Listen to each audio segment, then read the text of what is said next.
I want to bring in Colonel Darin Gaub. And Colonel, you and I have talked all along about this and how we might reach this moment, but they're calling it phase one. And there's celebration in the streets. There's hope in the streets in Tel Aviv and other places across the country of Israel. But this is also not a done deal. These hostages have not yet been released. And so we hope and we pray. But what's going on, do you suspect, behind the scenes diplomatically and our role as the United States?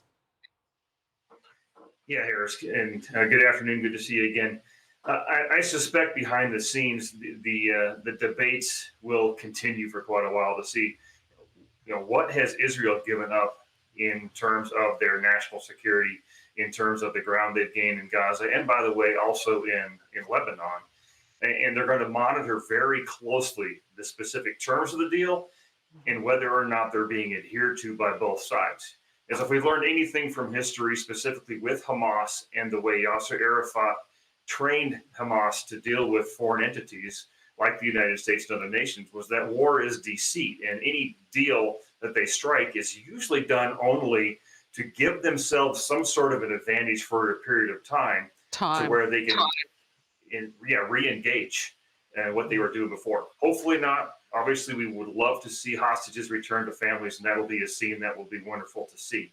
But how long will it actually last?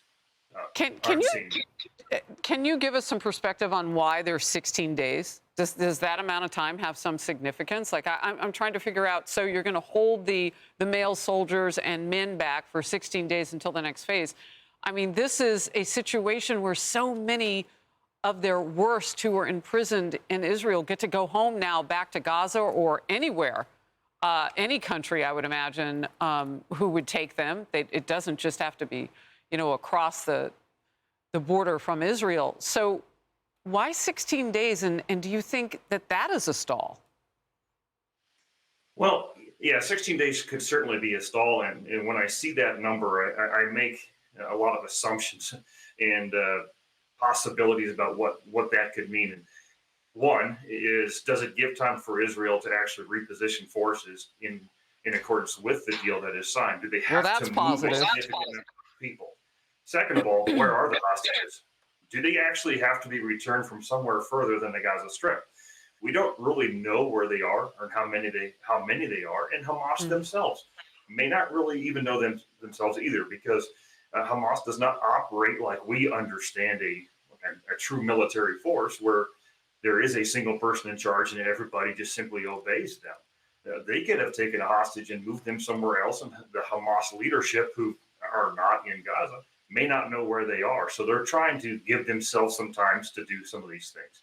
Hopefully there's some positive stuff built into that timeline, the details we haven't seen yet.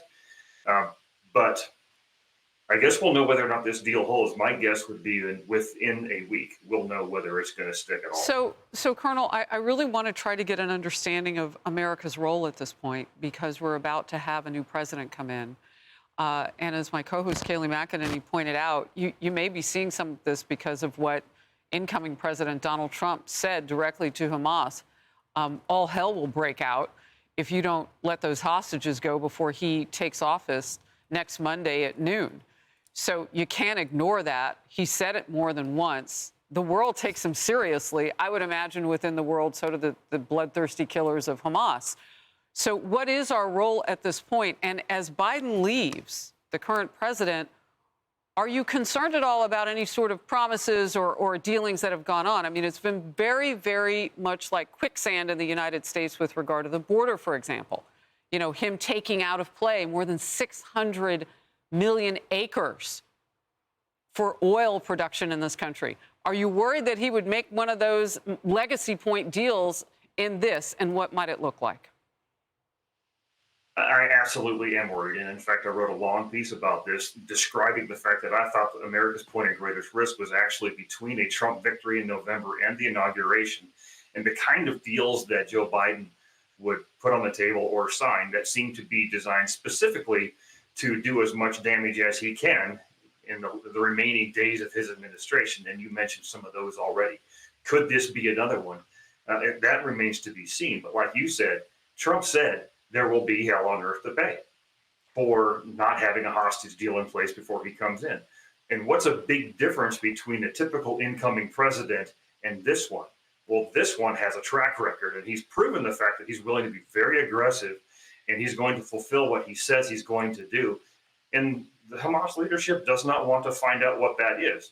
We know one thing about Hamas leadership. They're not in Gaza taking the risk of the people there and the rest of the people that they hire on the Hamas actual, quasi-military side.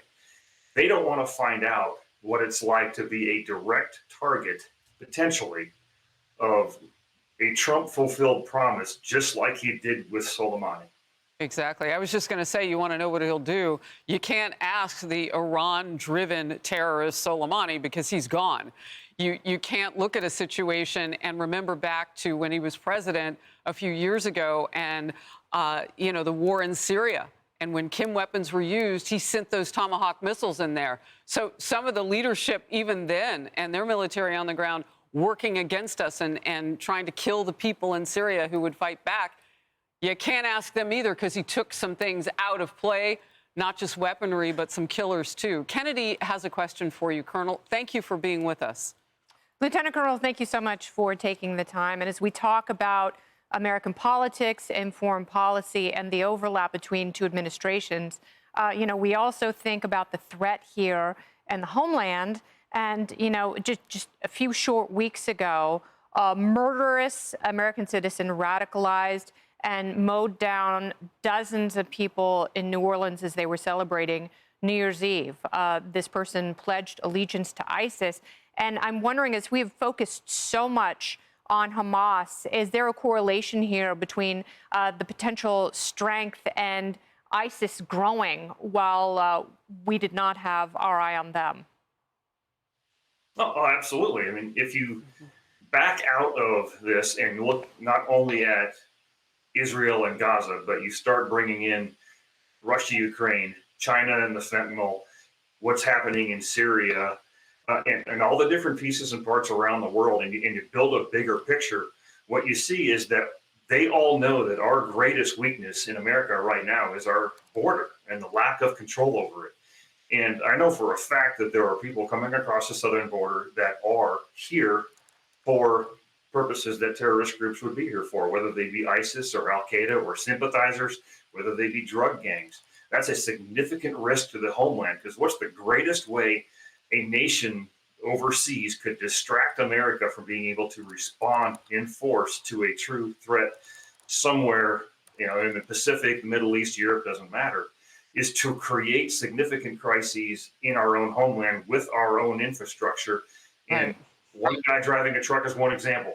There are thousands more possibilities there. Right, and the backdrop, of course, is the border situation, which we can never avoid talking about because we have so many people we don't know who's really here who've come across in the 8+ million people who've come during Biden's time. The vetting processes we know were so poor or non-existent and existent among those who came here illegally in particular. Colonel Gaub, thank you very much. We appreciate your time. Hey, everyone. I'm Emily Campagno. Catch me and my co-hosts Harris Faulkner and Kaylee McEnany on Outnumbered every weekday at 12 p.m. Eastern, or set your DVR. Also, don't forget to subscribe to the Fox News YouTube page for daily highlights.